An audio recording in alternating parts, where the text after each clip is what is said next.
అదే దిశ. లక్ష్యంలో కూడా మార్పు రాలేదు. ఒక్క ఆర్ఎస్ఎస్ 2 RSS లో కాలేదు.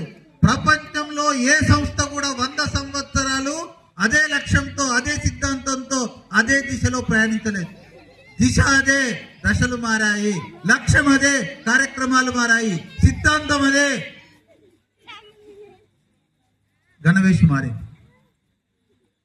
కానీ ఈ ఆర్ఎస్ఎస్ కారణంగానే గత 100 సంవత్సరాలలో మన దేశం లోపల అనేక మంచి పనులు జరిగినాయి.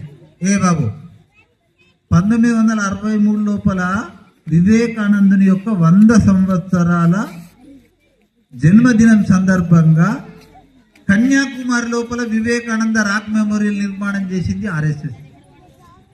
500-600 సంవత్సరాల నుంచి అయోధ్య లోపల రామాలయం లేదు, రామాలయం లేదు, రామాలయం లేదు అంటే రామ జన్మభూమి లోపల రామాలయ నిర్మాణం చేయడానికి ప్రోత్సహించింది ఆర్ఎస్ఎస్.